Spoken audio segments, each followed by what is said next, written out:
Hey everybody, how we doing? So, let's talk about a firearm here. I just bought me a new one, that SIG that I put up the review of. And for a long time, I never wanted to get one because, I could never afford one. And the one I got is the M18, the new military carry, their standard issue. And I found out some things about this gun that I thought was really interesting. It was really cool to me. So the Army adopted the M17, which is a full-size handgun. And then the Marines adopted the M18, the one I have. And mine's military spec, but it's not the actual SIG that the Marines and Army carry. Those are called the Commemorative Firearms. And I've seen those on YouTube, and it has that two-tone tan color to it. All the parts on the ones that the actual military carry, they look identical. And you can't buy them, but they're really expensive. So I can kind of understand now why the SIG beat Glock. My stomach making all kinds of noises. The hell's wrong with me? Anyway, so I disassembled the gun to clean it when I first got it, to get all the cosmoline out of it, right? SIG actually is much simpler to take apart. This one that I have is much simpler to take apart than a Glock. So the way the disassembly process for it works is be sure the gun's clear. You always make sure, if you're going to take your gun apart, make sure there's no ammo in there.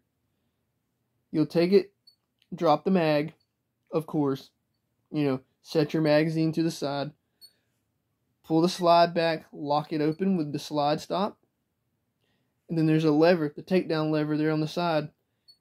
You turn it clockwise until it stops, pull the slide back, let go of it. Well, don't let go of it, but pull it back and ride it with your hand, and it will slide right off the frame. And it actually takes less lubrication than the Glock takes in order for it to work the way it's supposed to. And the trigger on that thing, I never shot the gun yet. I've just dry fired it once to test that trigger out. And man, that thing is super crisp. You get a nice clean break on that trigger before the click. And it's the same size as a Glock 19, but the grip on it is so much better. I mean, I love Glock pistols. I do. I love their handguns. And I'm not trying to disparage them at all. I'm not trying to sit here and be like, oh, Glock sucks and don't use them. Or any handgun brand really sucks and don't use them. But with the Glock, the two that I have, or the one that I have now, that has the interchangeable back straps to make it fit your hand better, with the SIG, you don't need it. The grip is hard to beat, man. I mean, it feels really good. I was surprised when I held it for the first time. And I was like, wow, this feels better than my Glock does. Does that mean I'm going to go get rid of all my Glocks? No, I'm going to keep my Glocks. Because there's some days, I may not want to carry the SIG. I might want to carry the Glock just for, just because. And then their magazines. Like, the Glock holds 15 for the 19. And then the Glock 17 holds 17 rounds for the full-size handgun. On the M17 SIG and the M18 SIG, they both hold 17 rounds in the magazine, and they come with two 21-round mags.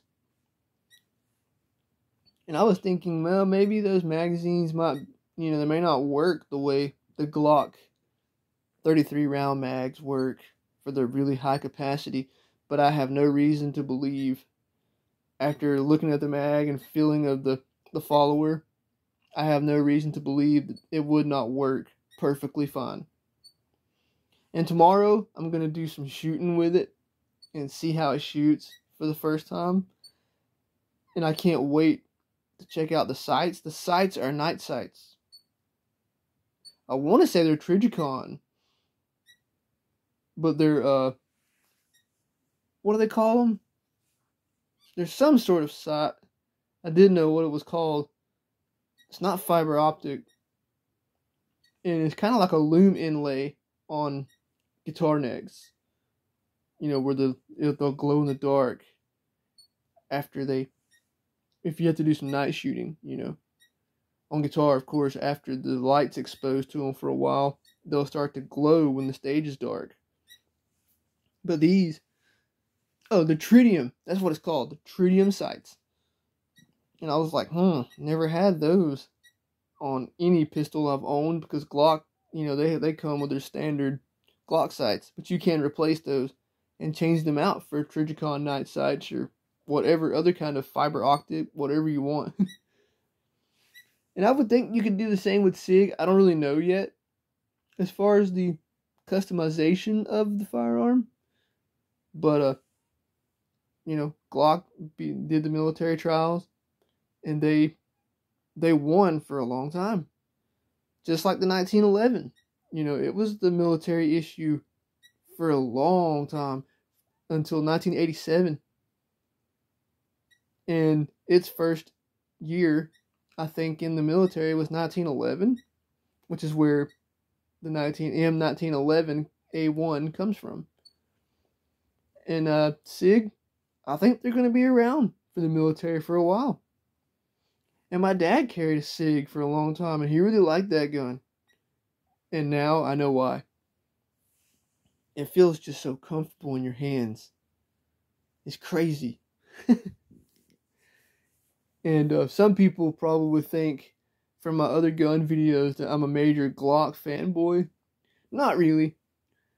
I just watched on YouTube, when I was looking for a carry gun, I watched Hickok 45.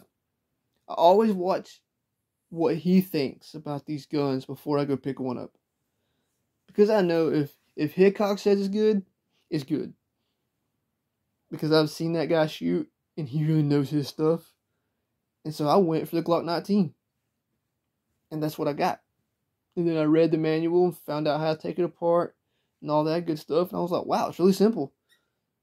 The SIG I have now is even more simple. It's crazy. But that makes me wonder. You know, the Mossberg 590A1 is the military's standard issue shotgun.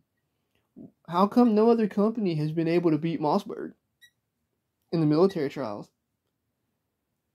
Not even Remington? Remington couldn't do it? Or Stevens? Or, what is the other one? Benelli? I don't know.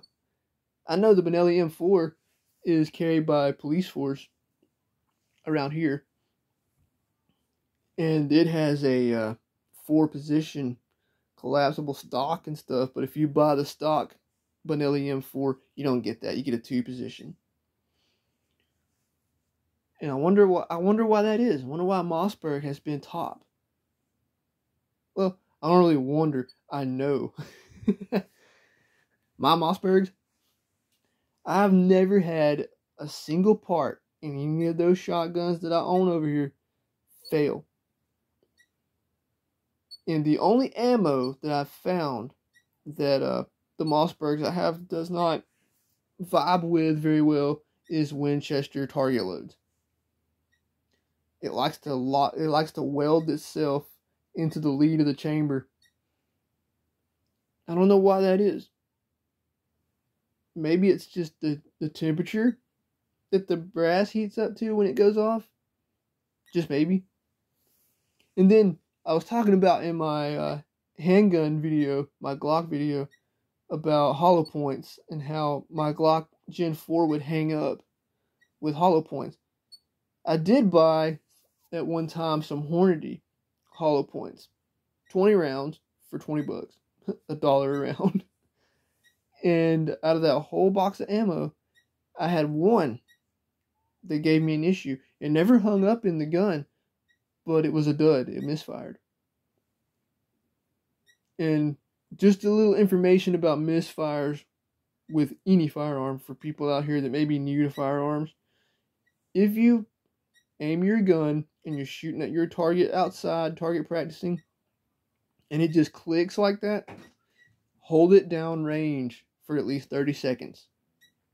Don't start pointing at the ground. Don't start looking at it, trying to figure out why did this happen. Hold it down the range for 30 seconds at least, because that round still has potential to fire. And if you're waving that thing around, looking at it every which way, you could hurt yourself or hurt somebody or get somebody killed. So, yeah, back to the SIG. That gun's just awesome. And tomorrow, I'm going to try, if it ain't raining, to get out there and shoot it a little bit and give my kind of first shots impression to see if I like it as much as I like my Glock. And I'll be getting back to you guys on that. So, thanks for watching. Take care out there. And always be safe with your firearms. Because like I say, you can't ever be too careful. You never know what could happen in the heat of a moment. So, thanks for watching, everybody. And I appreciate it.